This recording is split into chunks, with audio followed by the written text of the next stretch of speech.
இயேசு வந்து சொல்றாரு, நான் உன் வீட்டில் தங்க போறேன் அப்படிங்கிறாரு.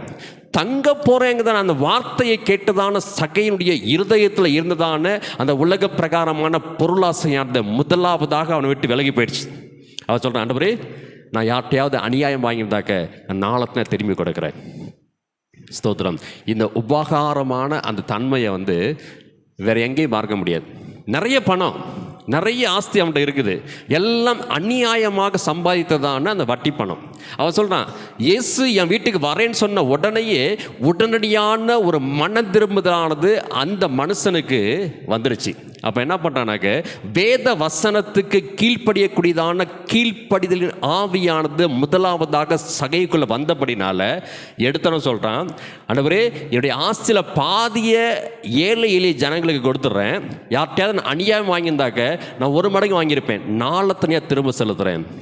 பாதியை நான் கொடுக்குறேன்னு சொல்லி முன்னாடியே வாக்கு பண்ணிட்டான். இப்போ மீதம் இருக்கிறதுல நான் அநியாயம் வாங்கியிருந்தாக்க 4 மடங்கு நான் திருப்பி கொடுக்குறேன்னாக்க மிச்சம் என்ன இருக்குன்னு நினைக்கிறீங்க? ஸ்தோத்திரம். சகையுடைய அடிப்படை வாழ்க்கைக்கு தேவையான கொஞ்சம் ஆஸ்தி மட்டும் தான் மிச்சம் இருந்திருக்கும்.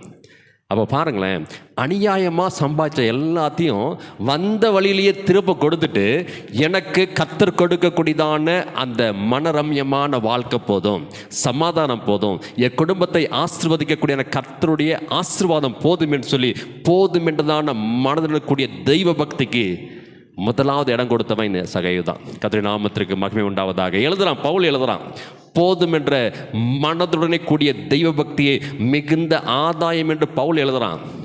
பவுல் எழுதுறதுக்கு முன்னாடியே அதை செஞ்சு காமிச்சிட்டான். இதுதான் சகைக்கு தேவன் கொடுத்தான மிகப்பெரிய ஆசீர்வாதம். கர்த்தருக்கு பயப்படுகிற மனுஷன் எவ்விதமாக ஆசீர்வதிக்கப்படும். அந்த நாளிலிருந்து சகையுடைய வீட்டில் ஸ்தோத்திரம் சாபத்தீடான எந்த விதமான காசும் இல்லை. ஸ்தோத்திரம். அநியாயமாக சம்பாதித்ததான எந்த விதமான பணமும் இல்லை.